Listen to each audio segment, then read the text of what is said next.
Hello, and welcome back to another episode of the After the Timeout podcast, sponsored by the IBCA. We are a global podcast that shares the passion for the coaching profession. You will hear the stories of coaches from all around the world. We are covering the profession in game, outside of the game, and anything in between. As always, thank you for listening. We look forward to sharing the coaches' stories with you.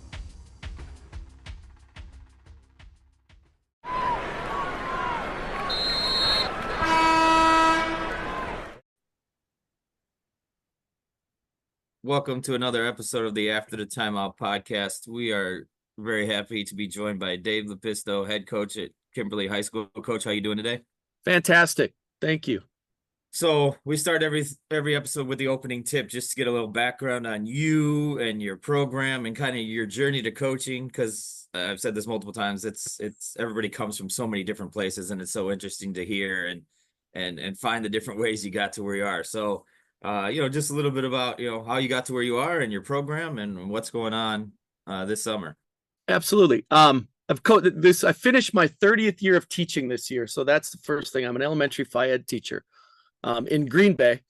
And my coaching journey started after I played football and basketball in college for 1 year until I blew out the ACL. And that's 35 years ago. And so then that didn't come back. And I decided I wanted to get into coaching. So started coaching in college in lacrosse. And it's just started from there, and it's rolled in. And I've been an assistant for most of my career, or coaching at the youth level. But I've coached both boys and girls, varsity assistant, JV, lots of stuff until I came to Kimberly, where I live. And right before that, I was pretty disillusioned with the game, to be perfectly honest, after coaching in Green Bay. You guys are coaches, you understand that at a certain point, it just gets to, okay, I have kids of my own, I've had enough, and decided to just stop. And I was pretty disillusioned. I didn't like where the game was going. And I was kind of losing my passion for it, which is not like me. However, it was one time when my daughter came home in the third grade, and she came home, and I don't push my kids into doing things like I don't live through their lives. She asked if I would coach her third grade basketball team. And it was like, okay, I'm not going to say no. So I went and got rekindled actually doing that, watching those third grade girls come from, no skill to being able to incorporate the ways that I wanted to change the game, the way that I was coached and the way that I wanted to coach, and the way I changed more to how I taught elementary Phi Ed, where kids had to make decisions and things like that. And I started. And about 3 years into that, when she was in sixth grade, I had an opportunity, because I was, involved with our varsity coach at the time, to help with the youth kids. And I said, hey, I'm ready to get back in. And he hired me on as an assistant, and he's a Hall of Fame coach. And that first year, that was in 2013 here in Kimberly. We made it to state that year, and I started to get coached to change. We were a defensive oriented team, still played great defense, but we were scoring about 36, 40 points a game. And I, through that time frame of just changing footwork and changing things like that, focused on the offensive end. And by the time he decided to retire, I was the one they chose to take his place. And then I got to be a head coach, after 28 years of being an assistant, had the opportunity to take over as the head coach. And that's what brought me to this point. We're a great program, historically great program in Wisconsin. Been very successful. Out of our last 12 years, we've been in that sectional final. So the Elite Eight, 10 of those years. And we made 2 state appearances. So yeah, and I'm thrilled with where I'm at. I'm thrilled with the community. Our community is very competitive, both academically and athletically. And this is where I choose to live. And this is what's got me to this point. So I want to follow up on that before we go on to the next question, because I think this is an interesting topic, and I don't think, Todd, we have ever talked about this with anybody. I think we all as coaches go through a little bit of burnout, whether it's in the off season and you're like, another season's coming up, or in the middle of a season, maybe a tough season, and you're like, And this is getting exhausting or whatever it may be. So, maybe how can, for somebody like yourself that has coached for a long time, how can coaches kind of rekindle that joy if and when they do lose it at times?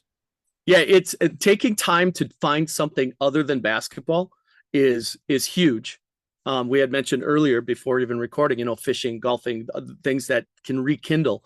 The interesting thing is now is that I have such a passion for it. Basketball, it's not consuming, but it is something that I really enjoy. So if you find yourself not, you have to be able to find enjoyment in what you are doing, and not for anybody else. And that is the way I think that people start to get burnt out, is when they're choosing to do things to help or for some other reason than your own enjoyment.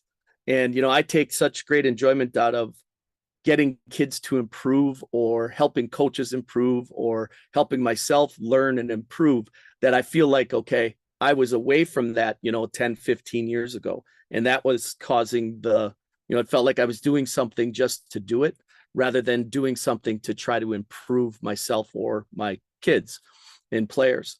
But having that outlet, I think, is still huge. You have to find something to recharge, and being able to do that regardless of what it is, whether it's doing crossword puzzles, going golfing, going fishing, going hunting, being able to recharge is hugely important.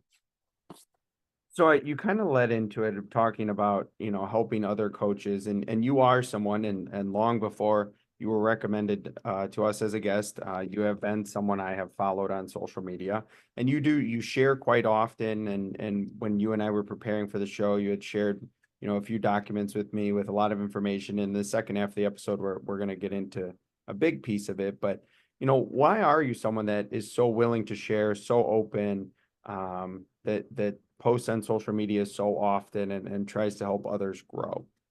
Part of it is it's twofold. One, sharing our stuff that we do showcases our kids, and having that's one of our goals. And my goal as a coach is to showcase the skill level of our kids and to showcase our program. And I don't mind sharing what we do, because we are, our offensive actions and stuff, it's structural improvisation. First of all, we play through a spacing template, but then also it's kind of a dichotomy of words. We're systematically random. So I don't know sometimes what the kids are going to do. So it's not like I don't mind sharing, because we're hard to scout, because we're not a rote point A to point B to point C. So it's like, I don't mind sharing things. And I really do enjoy seeing people improve, or who they have an intellectual curiosity to try to get better.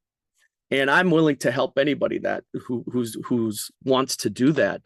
And I have no ego in the aspect of thinking, okay, what we do is unique. That's the other thing. It's like, okay, anybody can find other things. You could go around and, it's information overload a lot of times. But I like just sharing. It helps our kids. It helps our parents see what we do. It also helps our coaching staff. And if another coach wants to spend time watching us the whole while, I'm okay with that too, because they get to see how good our kids have become. And that is why I love to do it. And then the other thing is in the process of doing those shares, making those clips and everything, I learn. So I use it as a self-reflective process, but then also it's like, hey, here's an action that I hadn't thought of. The kids did it organically, because that's our goal. We want to be relatively random. And then something happens like, boy, this worked. And then I start to see in my film review, which I watch a lot of, and I really only watch us, the film review, to see, boy, that's an action that we need to really hone in and focus on, because the kids are doing it and we've been successful doing it. And if somebody wants to run with that, they can. And that's why I love to share, because it's a great way to learn. And it's a great way to make connections with other people, which then again, with the ultimate goal is I'm learning, which is going to filter down to our kids. And that's the ultimate goal, is to get our kids better. So wanted to talk a little bit about, your experience on both sides, but you were boys assistant, right? Initially. Yes. A multi-part question here. kind of what made you decide to move over? Was it just opportunity? Was it something maybe you wanted to try something different, or did you, there's all kinds of reasons for going to, because a lot of times, at least I find here, if you get on the boys side, you're boys coach, Yeah. right? If you get Yep. on the girl side, like me and John have, they kind of look at it like, well, you've been on the girl side, so like, what kind of made you switch over, and we'll go from there. A little bit of opportunity. Like I was an assistant in girls in college, but coached boys, youth boys. Then got my teaching job and was a girls coach first.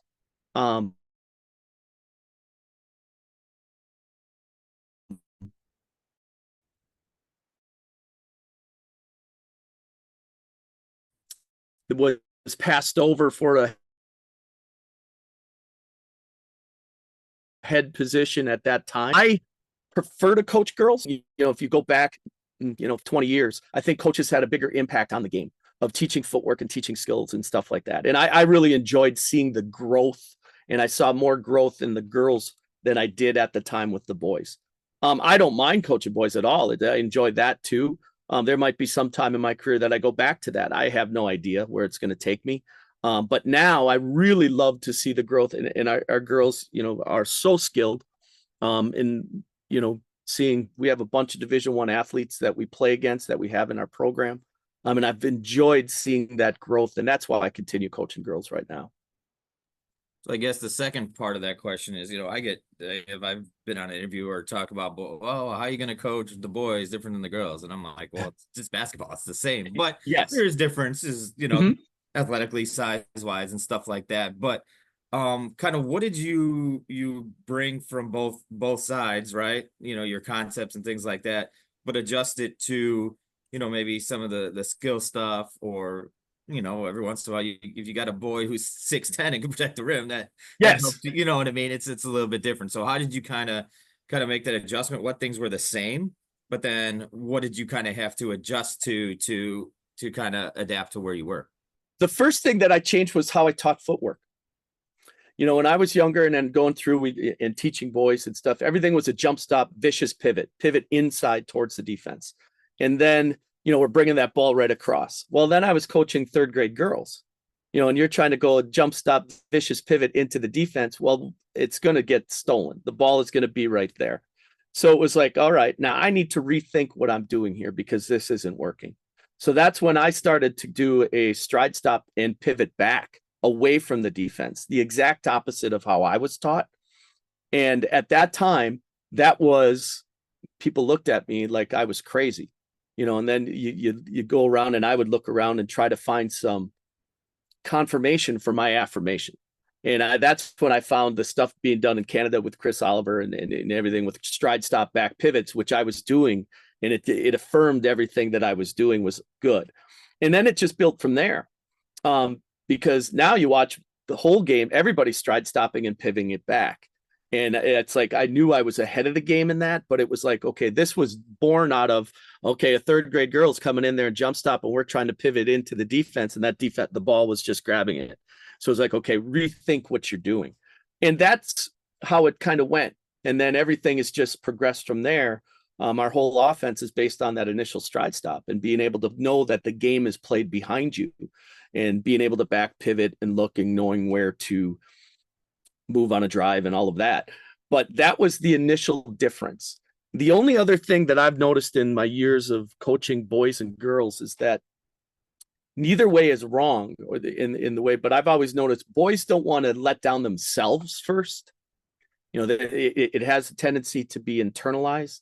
Like I screwed up, and they worry about themselves a little bit more than what the girls that over the years, it's like they didn't want to let down their teammates. So it was like, if I know, as you guys are coaching girls, I guarantee you've had this, like doing a shooting drill, a 4-on-2, just corner wings. And I don't say anything except, okay, shoot, make a big advantage shot. And there'll be times that there'll be 20 passes before somebody's going to shoot it, because they don't want to look at, wait a minute, I'm taking this shot, I didn't help my teammate. Whereas when I used to do that with boys, it would be one pass and a shot. It was just, that was the difference. And that is where I've enjoyed, again, coaching girls a little. Not that I don't enjoy coaching boys, but that was my focus on and helping kids understand that, hey, let's get more skilled and let's figure this out. So you mentioned, coaching that third grade girls team kind of changed the way you taught. And I think everybody's gone through that, right? You were taught a certain way. That's kind of Absolutely. how you coach based on who you were around with. But I mean, you talked about a little bit, but out of necessity, right? Because you didn't want to probably have 1,000 jump balls a game, right? When you do Absolutely. that, right? But like sometimes it's hard for coaches to change their mindset on that. So, Yes. Whether it was talking to people, whether it was watching film, like how did you kind of affirm your mindset and change your mindset on like, hey, this is the right way to do it? Because you said you were kind of before your time with a lot of this stuff. It basically, it was born out of necessity first, but then I'm very reflective. And a lot of the ways that I was teaching in my class was not how I was coaching basketball. I'm an elementary phy ed teacher. Lines are the death of fun. So it was like, and then I'd get into a practice session and we're doing, okay, just normal layup. You're on air. Back at that time, it was like, okay, we're doing this. We're going 5-on-0, running cycles of transition and things like that. And things look really great, really great, really great. And then we'd get mad at the kids when it didn't get great or didn't look the same when we'd have a defense on. And when I was in it, I didn't think about it until I got to those youth kids, those third grade girls. And it was like, okay, they're not going to be able to transfer and envision, okay, there's a defender standing here. Make sure you cross just and go this way. I had to put the defender there for them to be able to see it and for them to be able to practice it and be able to understand. And that just stemmed from, it's like, yeah, I guess this makes sense. It's like, okay, being able to understand, we're talking about space. Okay. But there's nobody in your way. Well, I got plenty of space to go. Why would I take 2 feet to, shoot a jump stop and shoot a layup? It's like, I could just go there. So it was like, I had to figure that out. And then, like you said, I was, and I mentioned before, I sought out, I'm thinking, okay, there's got to be somebody who's doing this, nothing's original in the game. And I found that, and it was like, okay, it confirmed what I was feeling and doing. And then I just ran it from there and learned more and got into the decision-making and trying to find it and become more structured in putting kids into those situations to make decisions versus a defense. So so far I'm really enjoying this episode. So, you had mentioned you were an assistant for Yes. For 9 years at Kimberly before you were the head coach. What were some things you felt you learned the most as an assistant that made you kind of ready to take that jump? But maybe what were some of the things you didn't feel ready for quite that first year when you're like, oh, this is a head coach's job too? Yeah. The biggest thing as an assistant that prepared me is being able to, I'm a big picture thinker. So it's like, I always had the sense of, starting with youth kids and then seeing where they're going to get. And being an assistant, sometimes you want it, you see things and then you think you want your head coach to change. And incremental change is the only lasting change. And so many assistants, especially young assistants, they have so many ideas and so many of this, and they think they know it and it should be done this way, this way, this way. But they don't know how to present the information to the head coach where the head coach is actually going to listen to it. And the only way you can do that is through small little steps of showing, hey, here's our team doing this particular skill. And we might not be teaching it that way. And they were successful doing it their way. And then you can use video clips and stuff like that. So that was the one thing that I love. Troy Cullen, who I worked with, he's a great friend of mine. He was receptive to that. But I didn't come in and say, okay, we need to do 5 out this. It was just incremental change. So, and it was able for me to focus on small things over a period of time that allowed that change to occur. Then when I became a head coach and you had mentioned, okay, what are these things that, you don't realize all of that. Now I was able to, in the 2 assistant jobs that I had, I had lots of responsibility, but yet it's not like my first buddy who I coached with, I always called him the headache. he wasn't a head coach because he had to go and deal with all the off court stuff, and as an assistant, you don't have to do that. So knowing that, hey, you need to budget, you need to get all of this stuff, you need to get things done, you need to meet with your AD, you need to be able to handle those difficult conversations now, because your decision is that final decision. Everybody, regardless of, like I said, I was in basketball for 30 years, everybody has to grow into that position once you become a head coach. Now, I think I was more prepared for it than, say, a second year person who came in, but there was still a learning curve. The second year of being a head coach was easier. This third year going into our summer has been easier because you know what to expect in that aspect. And it's just, and the other thing I would say, as the assistant coach, it was like being a backup quarterback. I was a backup quarterback my freshman year in college. That's the most popular guy. You got the halo over your head. It's like, yeah, that. And then when you take that halo, it's only 6 inches from a noose, so it's just like when you go over there and all of a sudden you become the head coach or that starting quarterback, there isn't that leeway, because it is what you are doing is that, and I understood that and I embraced it. And that is, the biggest difference. You could be prepared, but you're still not prepared until you're actually in it. To circle back, it's just like our players, as an assistant, it's like you're going on air. As a head coach, you're going against, it's no longer on air. You're not going against cones. You're going against defense here. So you have to actually make these decisions and have to live with those decisions and then look back at them.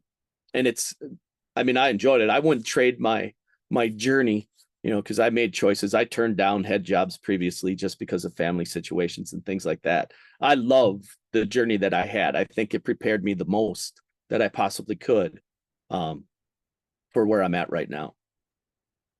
So you have a master's in educational technology, right? Yes. You mentioned information overload. You can find all kinds of stuff, and it's really, really cool stuff right now. Yeah. But how do how can coaches kind of narrow down what they want to use? What do you think is useful, having kind of more of an expertise in it? And then I'll get into a couple follow-ups after that. Yeah, technology, for the biggest way that I use technology is through the video editing and things like that. I've always done that. I've even taught it in college as an adjunct professor, learning how to do that. And that was a huge thing. Even if you look at a lot of the young NBA head coaches, they had their start as video coordinators because you get to break down things and see it. And the biggest thing is anything with choice. When there's too many choices, people have a tendency to freeze and not make a decision. So when we try to do things offensively or even defensively, we have a ton of different actions and a ton of different scenarios that things can be used, but yet we limit those choices. And a lot of it is emergent. Like one team, our first team that I had as head coach, okay, we didn't run this part. We were really good at corner pins, for just naming an action for us. The next season, we weren't very good at corner pins. We were good at get action. So things emerge. So it's like, okay, and then each player finds out through okay, what are you good at? Like, hey, you're really good at empty cutting and going to a get. All right, let's do that more often. You don't need to come off a ball screen per se. So it's like we have to have choice, but you have to limit the choice. I always use it as an analogy of going into the grocery store, and I'll go grocery shopping with my wife or for my wife, and she wants some type of soup, and you go into the soup aisle and there's literally 150 types of soup, and all I'm looking for is chicken noodle, and you can't find it because there's so many different choices. So that's where I know all of the different choices kids can have. They don't need to know all of the different choices they have. That's the biggest thing in regard to using technology to help kids see it. We use video for them to see it and to understand, okay, what makes sense in this situation. And then they can do those things and they, try to make the best decision that they can by limiting their choice, if that makes sense. No doubt. So let's talk about then maybe outside of the actual court, X's and O's, and using technology to help you as a coach. And then maybe some future ways of using technology that you kind of see could be helpful, whether it's on the court, whether it's off the court, in whatever situation you want to be put in? Yeah, off the court, the two biggest things, again, video stuff that I do. But then the second thing is, we have Huddle Focus and we have Huddle Assist. So that technology of being able to have with your stats and the analytics, that's really helpful, because I could pinpoint, hey, I want to see a playlist of all our corner threes. Bang, I could see it. And then the technology overload, though, is the biggest thing is you don't want to just focus on, one particular area, because you can get too myopic. You have to be able to see big picture. And that's where I think video editing really helps, because I can look and see patterns in that big picture as we break things down. Now, the other thing that I would love to see, our next step in the technological realm, is being able to, you see it at the highest levels in the NBA and D1. Like, we have a number of D1 players who get their motion tracked during practices, and then being able to see space, it tracks where they shoot from and all of that, and their percentages and things like that. I would love to have that for our kids in the summer.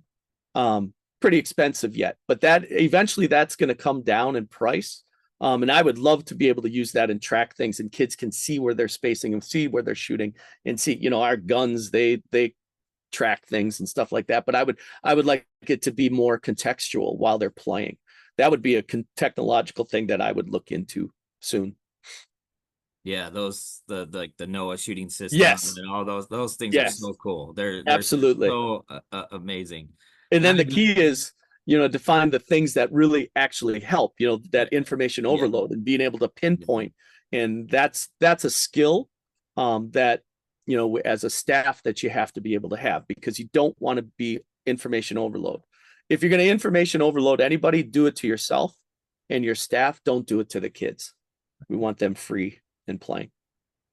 All right, so we call this halftime adjustments, kind of halfway point before we get into the main topic here. But you mentioned early, right? You came over as assistant. You had a very defensive team. You're trying to teach these concepts, which are brand new, right? Yes. I don't know what system, but it was probably something completely opposite of what you kind of were thinking, right? Yeah, it was a little more patient, I guess. Right. So I guess, how did you go about initiating that process of saying, okay, this is what we have, this can work? Because I'm sure it took a little bit of trial and error, like you said, right? You were good at pin downs and then get action. Yes. Every team has different skills, especially in high school, where you're losing kids this year, losing kids that year. College, you can kind of recruit to ideally what you want, right? Yes. But how did you go about starting that transition process from, maybe let's just call it a old school offense, to kind of where we are today, where everybody plays, from Europe to the NBA now to college and high school? Started with that stride stop. It honestly was. And knowing how to finish at the rim. And then thinking of all of our stops first, because we needed to be able to stride, stop, back pivot, half donut, full donut, step through, all of those different things. And then we built from there, because we were successful. We're more successful at the rim. But then in order to get to that stop, we had to talk about space. Being able to get there, you needed to have space to get there. And the way we were playing, we only had single gaps. So it's like, okay, how can we make more space so kids can take that space to get to their stride stop finishes? And then that talked about, okay, what can we do? Oh, we were 5 out nominally, and just create the space that way. But then be able to learn how can a kid, if I'm on the wing, how can you make space for a teammate? And it would become those simple conversations.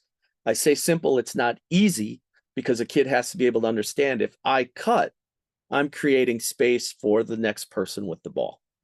And that was the conversations that we had.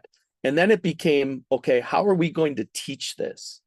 And I was always, let's go, hey, we're going one-on-one, starting with our finishes. Let's go 2-on-2. How can we score? And ask the kids, what are all the different ways we could score in 2-on-2? So now they would come up, well, I could pass and cut. Okay, what else could you do? Well, I could go ball screen. Well, then, okay, so let's name that action. So then we could practice it. So if I passed it to my teammate, we just decided to call, hey, chase after the ball. And that became our word for ball screen. And I didn't know anybody was calling it that. It was just that made sense to me. And it made sense for the kids. And then it would get to a point, all right, now, how can we score 3-on-3? Now you can get, who can I screen? You can screen the ball, but now you could go where? When they would say, go away. Okay, let's just call that away.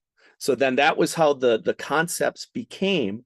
And then we would just 3-on-3, 4-on-4, 5-on-5. Let's start with an action. And then I don't care what you do after that, as long as you are making space for a teammate. And then knowing where to go if the ball is driven. And then it became showing film, showing here's how we score. We're scoring with stride stops. We're scoring with pass backs. We're scoring with skip backs. We're scoring with pin and skip, all of those different things. And then being able to randomly repeat it. So that's how we built that offensive quote unquote system. It's not rocket science. It's just doing those actions and then being able to have the kids stack actions together, which becomes harder to guard. But honestly, it all starts with that initial being able to be a gravity player, someone who is ball skilled, shooter, who can start, stop, and pivot under control while making decisions that make sense. And our job as coaches was to try to create as many gravity players as possible. All right, so I'm going to go back to something we talked about before, and people are taught certain ways or know certain ways about basketball, right? Mm-hmm. Now, John and I, we know kind of what you're talking about, but I'm Yeah. going to take it to like you had lots of experience, but somebody trying to go get an assistant job, somebody trying to go get a head coach job, and you're explaining this, and somebody who maybe is not familiar with this, like, well, they ask what is you, he talking about? What are you going to run on offense? Yes. And I said this a lot. I said, well, we're going to have this concept, pace, Yes. space, right? But you don't know exactly what you're going to do. You can't say, and people are used to like, okay, well, we're going to, we're going to run the flex. Flex. There you go. Right. Yeah. So how do you kind of put it in a layman's term way of getting people to understand that while, still being, it's kind of vague at times, right? Because you don't, so how do you kind of get it, I guess, expound on your ideas and get people to understand, hey, I'm going in for this job. I'm going to do this, so they kind of understand and get the benefits of it and why you're doing it. Absolutely. And this is where, because I would talk all these things and exactly what you just stated, people would ask me and you could just see the glaze go, because they think, what the heck is he doing? First of all, they're thinking, because I don't teach a whole lot of screening. We screen zones more than we screen man-to-man, to be honest. And people have a tendency to, like we mentioned earlier, they learn the way they were taught. So to see this different terminology and everything, the biggest thing that helped me was Brian McCormick. His book, Saba, was exactly what I was doing. He put words to it, small advantage, big advantage, that clarified everything. Because then I could go into those conversations and say, okay, our whole goal is to create a big advantage shot. Here's how they're a small advantage. We want to create a big advantage. And people understood that. So when I started to use that language, that advantage language, I do it all the way down to our kindergarten first graders. When we're doing a 2-on-1, okay, I'll ask, okay, we're learning the new word today. Who has the advantage? The kids are able to say that. So then it just built that where it was the understanding, okay, how do we create advantage? Because that's the ultimate goal. And then we just backwards design it on, okay, these are the things that we do to create the advantage. Then the other thing is that they understand is I'd say we played, because a lot of people understand football. So then it's like, okay, because football's so linear, it's point A to point B. Basketball is completely not. So it's like we play out of formations. So this is our spacing template. And then they could see that. And then they would look at me, if it's well, how do you create the advantage out of these templates? They say, well, here's what we can do out of it. And that is the only way that I've been able to explain it. I started that saying, hey, we're a conceptual offense. It would have been, well, aren't you just running motion? Yes and no. The kids can make choices through it, but motion is, I always viewed it as okay, how I was taught it was pass, screen away. Well, we're not just pass, screen away. It's different things. It's using body movement and player movement and ball movement to create an advantage. And eventually people catch on, and our kids catch on. And they really like having that opportunity and that freedom within that system to play it. So as we now really delve into it, we're gonna dig into the circle of offense that I know you've shared with many people, social media, Sure. graphic, and I'm a major conceptual offense person as well. Mhm. So I really think this is a great conversation to have. So I want to just start, and we'll go deeper into terms and such, but Sure. I want to just start simply with, I'm sure, because I have graphics too, I'm sure you're Yep. very intentional on what's on the outside of the basketball, what's on the inside of the basketball. You kind of delved into some of the terms. I definitely want to hit the term gravity a little bit Mhm. deeper, but maybe let's just start with, how did you decide to kind of construct that illustration to really delve into what you wanted your players to accomplish? Yeah, that it is, the biggest thing. I was sitting in it was a staff development, professional learning, and I was running something on creating a team culture in your classroom. And the biggest thing that I found a great quote, and whatever you think of Urban Meyer, this was a great quote. It was, leaders create culture, culture drives behavior, and behavior produces results. And I firmly believe that. And then as I was sitting there, thinking, okay, how I try to take from everything to try to create something as my own. And I was thinking, this really is a good way of describing how that conceptual offense was working in my head. And it started with, okay, what do you want? You want players who, like I mentioned, gravity. And then that circle just started to come, because if you have gravity, it enhances the time and the space for your kids to do things. In that space, it just creates the advantage. Advantage just produces open shots, and open shots gives you an opportunity to increase the number of shots you make. And the more shots you make, the more gravity you have. And it was like, okay, it's just a cycle. And then I just thought of, since we're basketball coaches, let's just put a ball there, bang. But then everything has to be tied together with the decisions kids make. And decision making, sometimes we say, yeah, you got to make decisions. Well, how do you get to that? And a lot of it just made asking a kid what makes sense. We're in practice a lot of times, and the ball's at the top or at the slot, and there are 8 bodies over here, and there's 2 bodies over here, and I'll ask them, okay, what makes sense? Do I go where the 8 bodies are, or do I go where the 2 bodies are? And that's that decision-making process that this really helped me think and focus my thinking on what I wanted to teach. So I want to go into decision making, because I think, and I've had this conversation, and maybe you have, and I have had coaches say to me, like, that's a lot of freedom to give to your kid. Absolutely. And I think one of the things that I will respond to that, and to sometimes to players, is there is no wrong answer as long as you can tell me why. Yep. Just tell me why you decided to do that. And if you have a reason and you say, Coach XYZ, this player was shitting baseline, this was blankety blank. Yes. I will always say you're correct. Yes.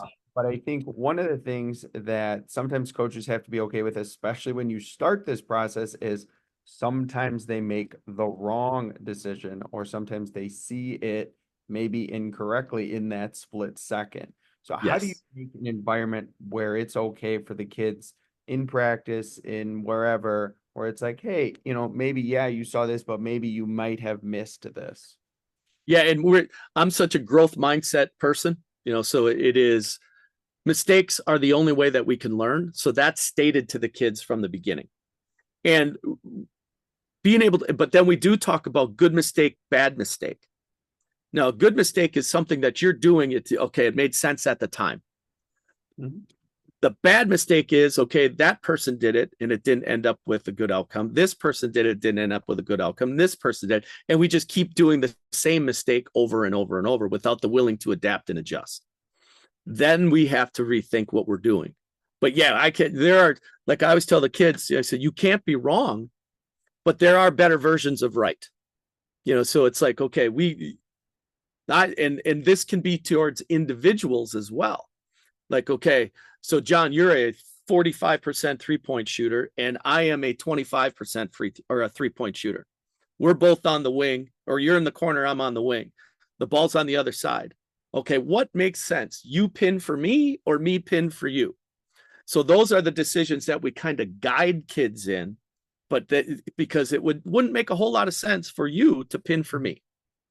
So it's like, and then the kids have to do that. But before all of that can happen, and this is the biggest thing with young coaches, or I should say just new coaches who come into a situation, commitment precedes, or a connection precedes commitment.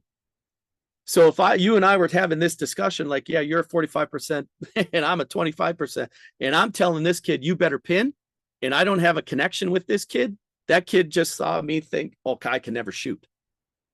And that is the biggest thing with all of these. You have to have that connection first, where kids know that they can make a mistake, make it freely, be able to, okay, here's why, what could have been another choice, but then be able to build that connection where there's that sense of that psychological safety, that they can make a mistake and not know or not get berated for it.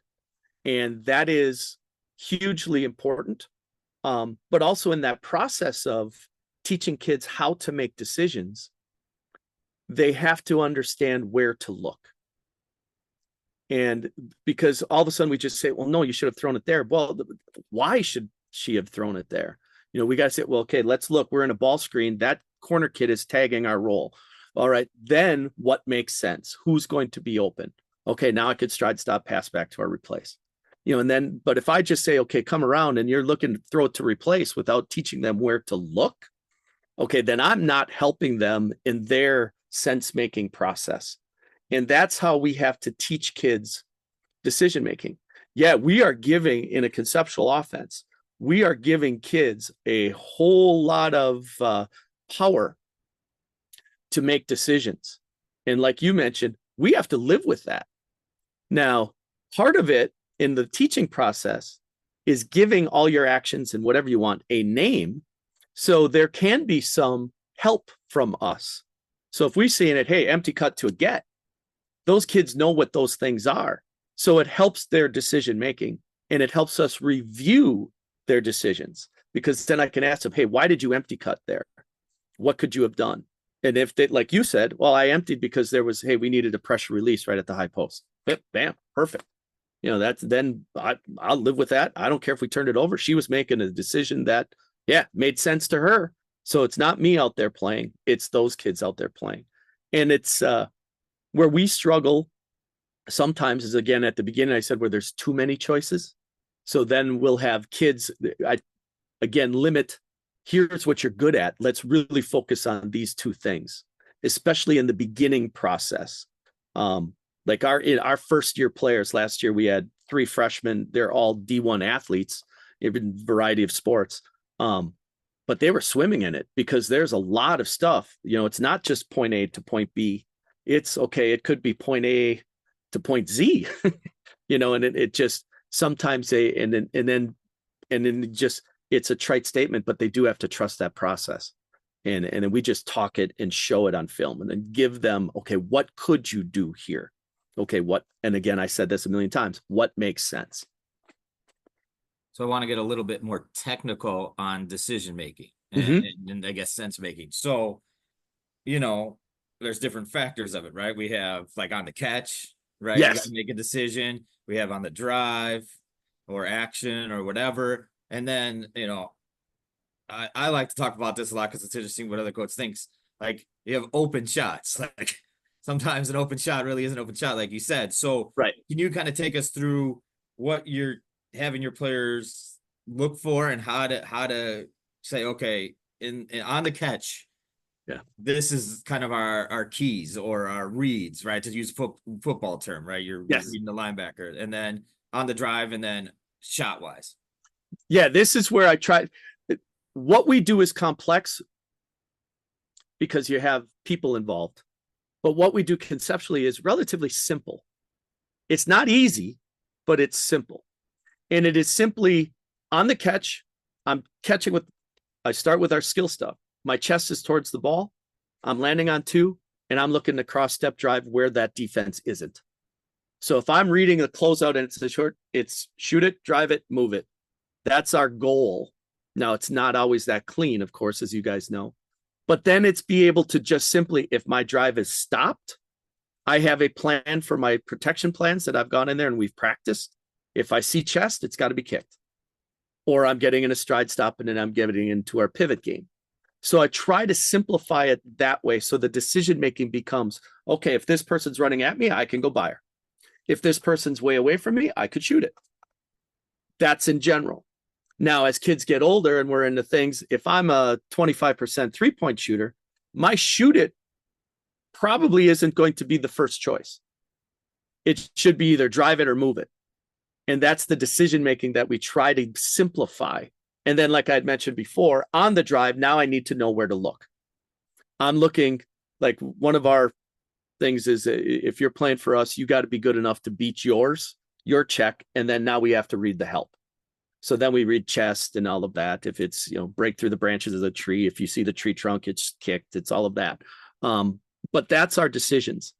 Now the actions are that next level where it is, okay, when does it make sense to ball screen?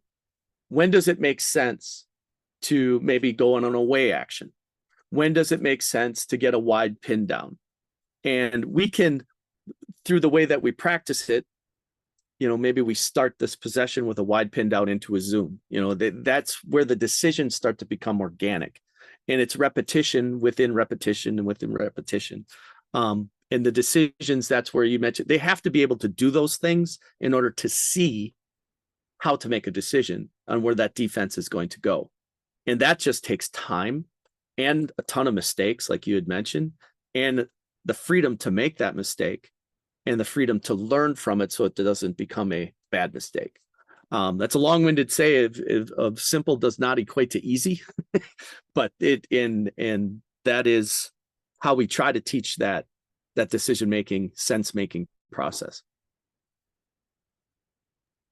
So I really found this interesting, and you and I had kind of talked about this a little bit off the air, but to be quite honest with you, Coach, 66 points per game last season, it's pretty remarkable. I know as coaches, we are usually a little bit hesitant to toot our own horns, but I will toot it for you. 66 points a game is pretty remarkable. So maybe let's make this a little simpler. What are one or two things that another coach could do or add or to maybe just increase their scoring 3 points a game, 4 points? Absolutely. We're not going to come on here and say we have the answers to increase your scoring 40 points a game, but correct. Maybe 2 baskets a game. What are one or two things coaches could add? The first, I'll 2 things. The first is become better at the rim, slow as pro. So being able to 2-foot finish and have a toolbox of different ways that a kid can finish. And, that's where all of our stride stop stuff becomes. This last year, we would have averaged more than 66 if we were more efficient at the rim, because we missed a ton of layups. And that was one thing. Our young kids, they have to get better at finishing off too. Now this summer, it's been better. And that is the first thing. The more layups if you can make 2 extra layups during the game, I mean, there's 4 points right there. Then the other thing, though, is transition threes. That was the best way for us to be able to increase over the years our points per game and points per possession was transition threes.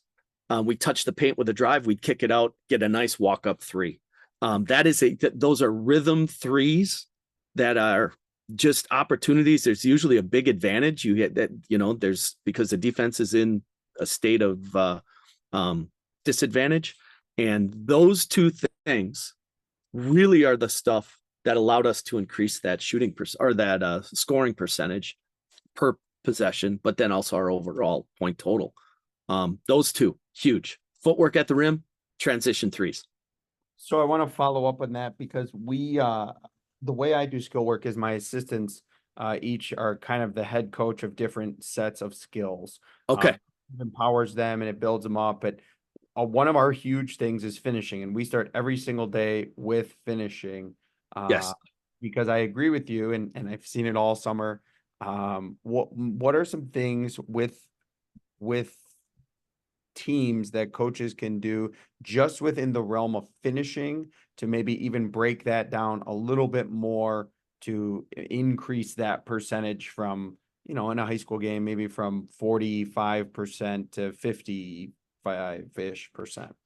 To get relatively technical, the first thing we do is we really work on in being able to take individual space. So everybody has their person who's being guarded. I have to be able to, the verbiage I use is clip the hip, veer to clear, and get that defender right behind me. Now, if nobody's in my way, I can 1 foot finish and get it. But now we usually have, the biggest thing we need to work on is we get our shoulder to their chest. And now we are working on our stride stop. And the first thing young kids do, they turn and face, and the ball gets blocked. So we really, really, really work on finishing outside the frame of your body. And one thing we have to do better as coaches, because we struggle with this, is I had mentioned it, slow is pro. The closer you get to the hoop, the game should slow down. And it's the exact opposite for young players. They get closer to the hoop and they speed up. We miss so many layups because we're going so fast.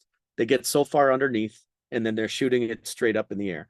We talked about differences between boys and girls. Well, boys can jump high and get to the rim. It's relatively easy. Okay, you're teaching a 5'2" girl. Well, she's not going to get to get up there. She's got to figure out a way to finish outside her body. And that is the biggest thing with this, being slow as pro, having the ability to stride stop and then just air them. One little shot fake gets that kid in the air, or you're going so fast, stride stop, do your half donut, defense flies by. Or don't get so deep. Shoot the floater. Shoot that little stride stop floater, since it's our same footwork, that we are now not going in so deep that we're guarding ourselves. That is the biggest things that we try to really work on. We play a ton of one-on-one, but always having a pass as an outlet. When I was younger, first doing this, like I'd mentioned with the third graders, we played a ton of one-on-one, just giving the offense a huge advantage. But then I realized, wait a minute, there's never a pass option. So I probably shouldn't play so much one-on-one. So then at the bare minimum, it was 2-on-1 or have pass back to a coach or something. So that's the biggest way that we work on our finish. It's always with the defender, with that defender sometimes being a guided defender, but it's always with an option to pass. Because I will take blame for some of our kids. Like, we'd go in, we played so much one-on-one, and then they have a tendency to take a no advantage shot because they didn't have the opportunity to pass it to somebody. So that was a good change for me to do. But finishing outside the body, having that 2 foot footwork, knowing when it's shoulder to chest, you have a slight advantage that you can use, but getting it, not just turn and face.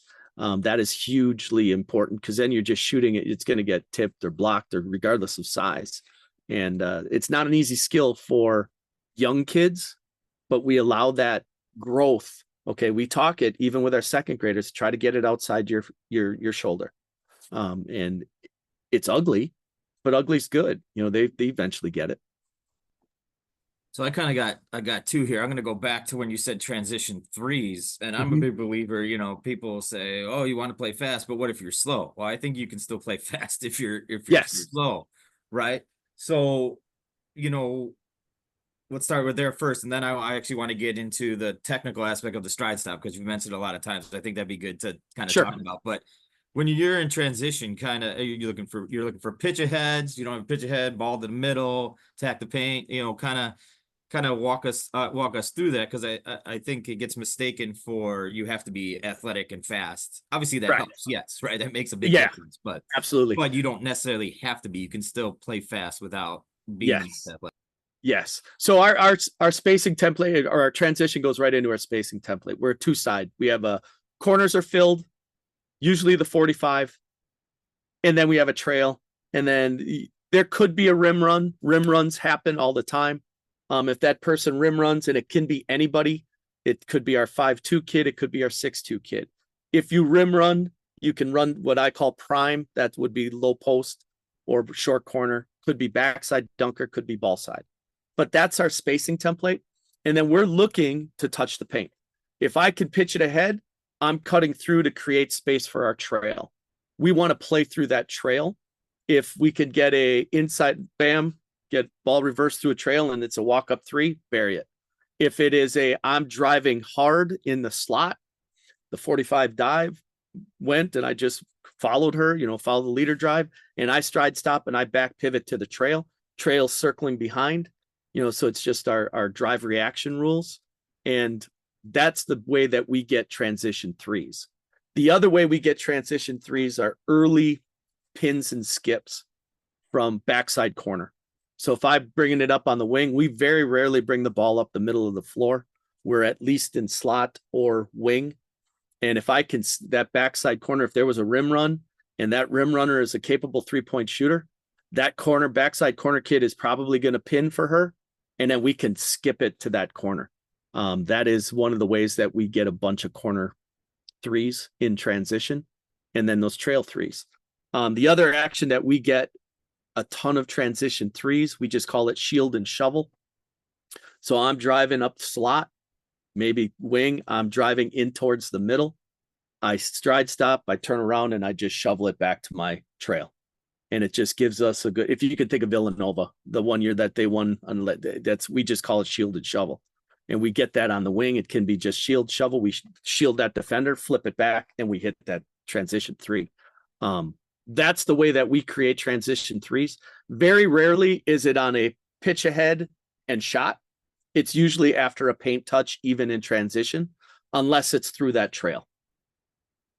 All right, so now let's get a little technical on stride stop before I go kind of the next question here, because you mentioned it a lot of times, right? Yes. I think everybody knows it now, but teaching it, especially to younger kids, is a little bit different, right? Yep. Like jump stop, pretty simple. Pretty easy. Most kids can do that. Stride stop, hockey stop, whatever you want to call it, right? Everybody has different terminology for it. How do you go about kind of teaching it, and what are like the kind of key points along the way? Teaching it to kids, we squash bugs. So we put imaginary bugs on the floor. There's one bug on the outside, one bug on the inside towards the rim. And we're going to squash the first bug with the foot that's closest. And then we squash the second bug. And it's just, I use location, so it's not, we're not saying use your right foot. Kids have no clue right or left. So it's the foot closest to the exit sign, or the foot closest to your parents if your parents are sitting over there watching. It's okay, and then we're going to squash the second bug. And then that first bug we talk about, that's our pivot. So that's the one we can turn around on. And then we just keep repeating and repeating, and it's the same anywhere on the floor. There are times I'll put little X's of tape. So it's like first bug, we squash this one, squash this one. We've used little poly spots, put spots on the floor for our first and second graders. First foot, second foot. And then when we start to teach our next move, which would be our half donut, we squash a third bug. And then there's the one I pivot, face your parents, bang, put it down. Trying to give a landmark helps those kids know where to turn. And then it's just repetition while you're playing. And it just, they're not going to get it. Some get it right away, but most don't. But through the years, by the time our fifth graders are in summer, we're half donut to full donut to step through with about, I would say, 75 to 80% of the kids. By the time, if they're with us all the while, by 7th and 8th grade, it's done. It's ingrained perfectly that they could do it in a game. Now, even our high school kids, there might not be a kid who does a full donut to a step through. They do it in practice. They could do it one-on-one, but they may not have transferred it to a game yet. Now, most of our kids can, but there still might be a couple who don't. But it's just that we allow that grace to eventually get there. But that's how I teach the stride stop, squash the bugs. And then I have video. So our camp will have big screen, bang, here are varsity kids doing the exact same things that you're learning. And I'll have, with graphics, I'll have a bug getting squashed and another bug getting squashed, and they see it. And it's just, and then here's a half donut, here's a full donut. And being able to put those names to it, like we needed to come up with one where we do a stride stop, half donut, and we pivot back. We just call it a bagel because we're not turning around in the same circle. We're going back. Bagel sounded like back, and we were just sticking with the breakfast theme. So we did donut and bagel, and that worked out well for our kids to understand it. And then the beautiful thing with stride stops too, that's our closeout on defense. We're a stride stop. We don't chop our feet. We run, sprint, stride stop, or hockey stop. And so once they get that, you're no longer thinking. They're just using their feet. I don't want them having to think. I want them to be able to stride stop safely. So, we talked about your circle a lot, right? Mm-hmm. I want to talk to you about kind of the process of narrowing it down, right? Yep. Right? Like when I kind of share the same thing I do, right? You're thinking, okay, you're trying to narrow it down, but then, okay, we need this, how do we describe this, and this, but make it concise, right? Yes. That's the biggest thing. So what was your process with that and getting as concise as possible? And then the process for disseminating that information to your team, right? So it's kind of your identity and they know it. Yes. And the goal is to have a name for almost everything. Not that we need to call it as a set. It just makes it easier for kids to understand. Okay, so if we want a particular move, half donut. Okay, it has a nice simple connotation. They know what it is. A offensive action, I mentioned gets. The reason that we call it a get is if I throw it to that person, I want to go get the ball. And that if that person has it, it's a keep. So if the other person keeps it, it's just a keep. So having those words helps practice it and helps teach the concept. Now there's, 25, 30 different things by the time you're done, but you can't do all of it at once. Here's the big picture thing. Start with your footwork, give them a stride stop, a donut, or a half donut, so they have some concept. But then knowing where to go when your teammate drives is the first thing that I teach in offense. None of the concepts, except if I drive this way, if there's somebody there, she's pushed, the person behind me is pulled. And then we talk about being in their taillights and then, being a safety valve or something like that. And then the next thing is if I drive and I don't have an advantage, I need to have some sort of plan and knowing where those kids are. So if there's my safety valve who got pulled behind me, I could pass it to her. If she's not open, what could I do? And what could that person do? Then we get into the concept of, okay, I better, as if I'm the person without the ball, make a second cut. I made my first cut. Now I have to make a second cut. And then I would say 80% of the game of offense is that, so then it just getting kids to understand that first before we even talk about any get or ball screen or an away screen or anything is key. So we spend the vast majority of our time with our youth kids doing those, our drive protection, second cut after you make a first cut of going where they're supposed to be. And then a lot of pass cut, just creating space through cutting, but not just a basket cut. So that is how we build it. And right there, the kids know no matter what you're doing, once something breaks down and gets back to either a neutral or a disadvantage for us, we have kids are making their second cuts to create an advantage again. So we can get out of trouble to make where our drive is stopped. Now we got to get some help. So let's go make sure we help our teammate. That's the start of it. And then you can pick, okay, I want to work on a wing ball screen. Maybe we add this to our action, or it could be an away action. And then you can add that. And the way that I teach screening, literally with our varsity kids on the way down, it's pin for a friend on the way in, pin for a friend on the way out, or screen for a friend. I just do screen just to make it like a back screen. And then just being able to do that. So that gives them a couple options when you get, after I pass and I cut, okay, hey, if somebody's right there, bang, I can pin.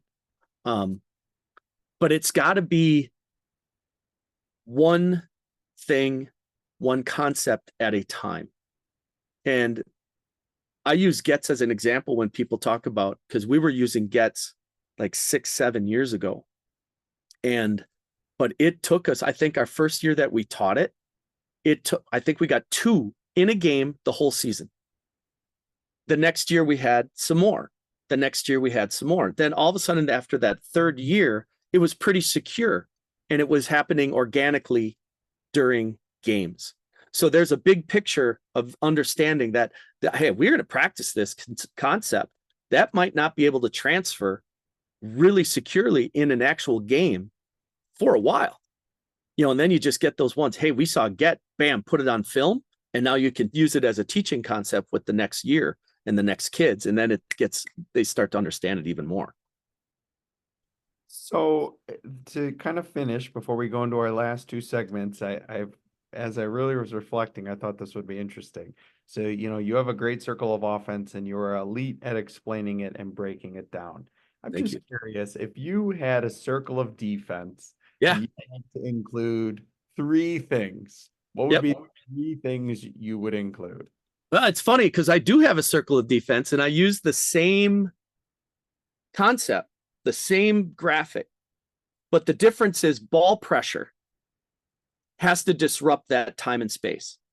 You have to be disruptive. So people can, if the ball is there, I have to be able to disrupt that player's timing and the space. So they can't take my space. I'm able to keep them out of a particular space. We don't want to have kids drive the middle. So we want to be able to dictate or at least influence where that ball is going. So taking away that space. When you start disrupting time and space, it's going to negate advantage for the offense. And when you start to negate advantages, that's when the opportunity becomes where you're denying those open shots. They're not getting those open shots. And if they're taking contested shots, they're not making as many. And then that gives less gravity. So that's the thing, is the way that I look at it. I want to do the exact opposite of what we do offensively to try to take away that defense. And it all begins with, we better have good enough ball pressure that we are not getting drive-by. You just can't have a blow-by drive. We got to be able to negate that first and disrupt the rhythm of that offense. So we do it in, we run and jump. We also, we're force side. Sometimes our kids, they'll open up too much. They'll open their hips too much, especially the slot drive. So I'm changing their benchmarks this year. It's like, no, just be chest to chest when we're up on top. Trying to negate that space being taken from us. And not allowing, having an understanding of who you're closing out on better than just a rote rule. So like we were playing teams that had, the girl who's going to UConn, you could not leave her, so it was okay. I'd rather have her, we'd fly by. I'm okay with that, to make her drive. She was still going to make it, but at least it was a 2 instead of a 3, and then her was, okay, don't foul her. She was shooting 20 free throws a game against people. It's like, okay, this kid, let her shoot the layup at a certain point, so we're not fouling her and then going. So having that conversation to try to take away certain players, and kids getting to understand we have to be situationally aware of who we're guarding, but we still have to be disruptive. And it all comes down to being disruptive. All right, heading into our last 2 segments here. The first one, 30-second timeout. Your opportunity to get on your soapbox a little bit, or talk about your program, whatever you want. You want to hype up your players. You talk about your coaching staff, Anything you want. The 30-second timer is really long. It doesn't Okay. the horns going off in your Yeah, I have a tendency to go long-winded though. So again, Oh, you're good. It's totally fine, but it's your floor. The first thing I want to say, having a coaching staff that you can trust is the ultimate for a head coach. And again, as an assistant for so long, that was my first thought. What can I, if you're an assistant, what can you do to make your head coach's job easier without being a sycophant? Because you need to be able to have that honest conversation with that person if things need to change. And having assistants who do that is hugely important. I'm lucky. I have absolutely great coaching staff. I mean, they knowledgeable, they're all in it for the right reasons, and they all want to get the kids better. That's huge. Second thing, I get a soapbox for this last 15 seconds of the clock. The state of Wisconsin needs to get a shot clock. I'm jealous. You guys are in Illinois. You got a shot clock now coming. It is time for it. I guarantee you Wisconsin will be the last state to get it. And unfortunate, but I'm a realist. But it makes the game better in the fact of kids being able to get more touches, to be able to become more skilled, to be, hey, you got to create gravity players. And then the decisions that kids get to make in that time frame is different than a 35-second just possession without a shot clock. You know, they got to make decisions and see when an advantage is there to use that advantage. And I think that's the way the rest of the world can do it. I mean, 14-year-olds in Finland, 12-year-olds in Finland and Europe are using a 24-second shot clock. I think we can handle a 35-second shot clock. Okay, I'm off my soapbox. Well, Todd and I agree wholeheartedly with that. Yeah, the great soapbox. All right, so we move to our last segment. It's quick hitters. It's kind of our segment to have a little fun with our guests at the end of the show. So this is a very unique one for you personally. So your school mascot is the Paper Makers. So the Paper Makers. Yeah, and our mascot is a wasp, you know, because like a paper wasp. And the reason is in the Fox Valley, where we are, just south of Green Bay, huge historical paper making and paper mill led economy. Now, though, there's, I think, only one paper mill left. So Kimberly, where we live, there was, I think there was one in Combined Locks, which is part of our district, but there was a paper mill, and that's why it was called Paper Makers. Best part about high school basketball in Wisconsin? Girls side is the level of players that have been coming out of the state. Just to give you an example, I think there was me and another guy. We were the only ones who had to play against 2 UConn recruits during the year. You know, it's getting to the point now. I mean, on our team, we have 4 kids that had or have Division I offers. Our conference around us, each team has multiple college Division III on up to Division I players. Most of us have 4 or 5 to 6. And that's not just in our area. There's just great. I was fortunate to be an assistant on the All-Star game. Our Coaches Association, I just got back on Wednesday. And to see the level of play, and that was without any of the D1 kids there because they're all at their colleges already because we play that game in June. But still, the level of basketball is what I enjoy most, especially on the girls' side. Seeing that improvement from the beginning, 30 years ago to now. Back then, if you had one Division I or Division II kid, that was odd. Now there's multiple kids on each team. So we talked a lot about college basketball offense. What is a favorite of yours, a favorite college? It could be men or women, favorite college basketball offense to watch. There's a bunch. Going back, Josh Schertz, when he was at Lincoln Memorial at D2, he gave me confirmation of get action. And it was funny, he called it the same thing. The first thing that I ever saw him doing was he called it a Snell. And you guys are Illinois. Tony Snell, remember Tony Snell played for the Bulls played for the Bucks. Yeah. And I think the Bucks used to do that action. So Shirts called it a Snell, and then he changed it to a get. And it was like, that's what I was calling it. It's like, yes, that makes perfect sense. And the other person who I really liked to watch, and it was through podcasts and finding it, I think it was Basketball Immersion when I first saw him, was Ben McCollum, the new coach at Drake, Northwest Missouri. They play the way that we play, except we try to transition more. He doesn't have a transition focus. It's just hugely efficient at the half court, but he uses a lot of cutting to create advantage.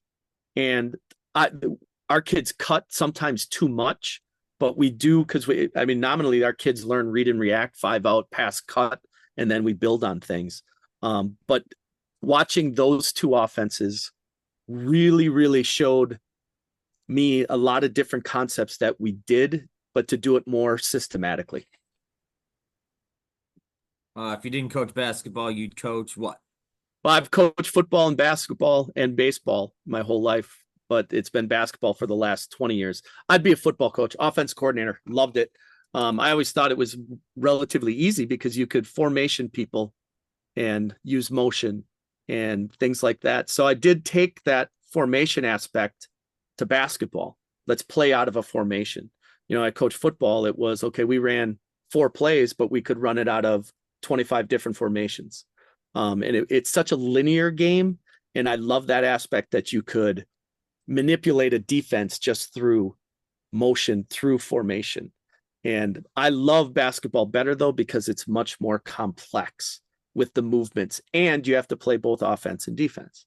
You can't go 2 ways or go one way. You got to do them both. But I'd be an offensive coordinator. Maybe a favorite food in Wisconsin that may not be really eaten in other places. You ever hear of pasties? I know what a pasty is. Yes. Yeah, pasties. It's a old school. It's also Wisconsin, Minnesota, but the UP. My parents are from the UP, and the mining community. So pasties are, just for lack of a better term, a meat pie. Meat, potatoes, rutabaga, onions. I'm not a rutabaga fan, but those are very good. I like those. I don't know if they have those other places, but that would be the one. I have one in my freezer currently from Yeah, absolutely. A trend in offense you were looking at and researching.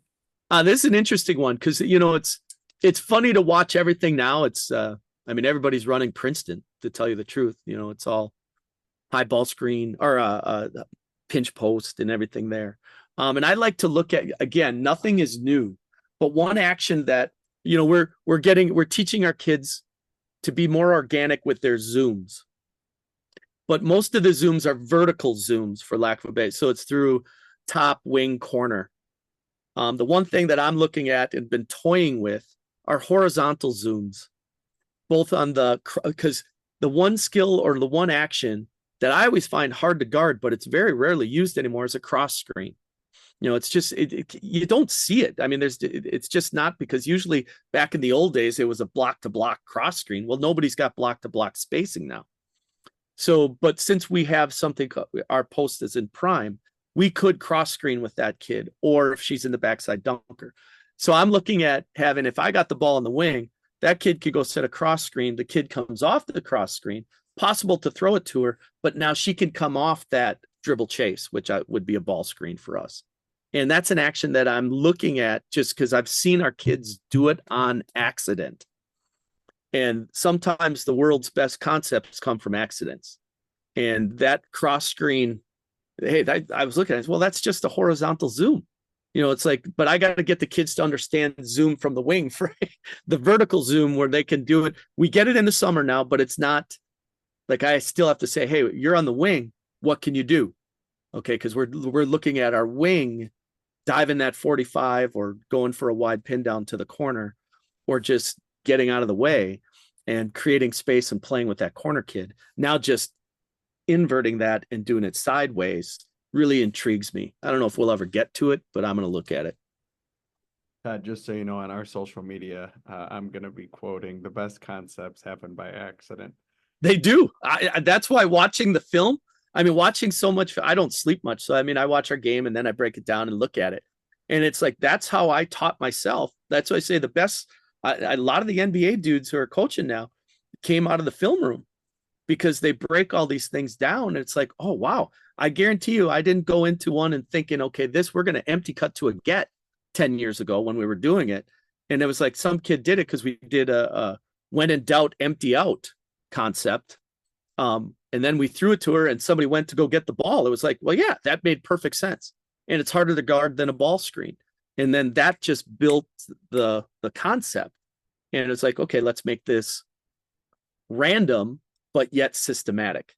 And that's the best way to learn. I mean, some of the best games I come up with in elementary school Phi Ed are just things that the kids do. Figured out, wow, that looks like fun. Let's make something out of this.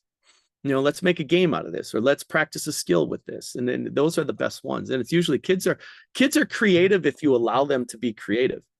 And I want creativity to be a huge part of our kids' play. Like I said, when I was an assistant, I'd always say to the kids, hey, I want somebody to make a behind the back pass. Now our head coach, he probably didn't want that. So that never happened. My first year, kids looked at me and said, well, I would never do that. No. I want you to do that if it's the right thing that makes sense. So last year we had 3. It was each one was the right decision. The defender was in in chest to chest. We're on a 2-on-1. Couldn't wrap it this way. The best decision was to just drop it behind the back. And we had 3 perfect ones that did it. And that all starts with allowing kids to be creative. But seeing that first gives a little freedom for kids to do it. So a great one to finish is in Wisconsin, maybe what is a favorite high school gym of yours that's not your own?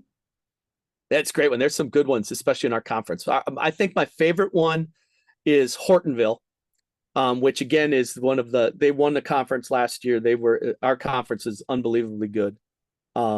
They went 17-1. We went 16-2.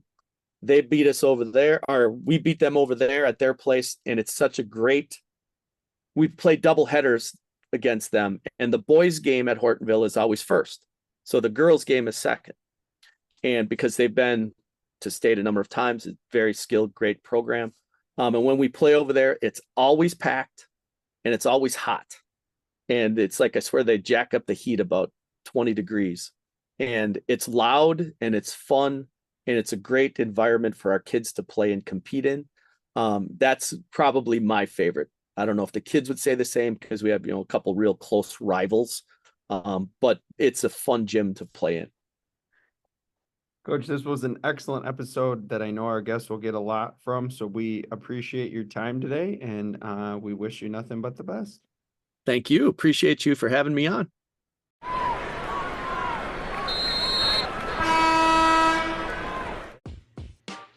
Thank you for listening to another episode of the After the Timeout podcast in partnership with the IBCA. Please be sure to rate us on whatever platform you are listening and give us a 5-star rating. For more show content and updates, please follow us on Twitter at After the Timeout. As always, thank you for listening. Tune in next time for more content on the court, off the court, and anything in between.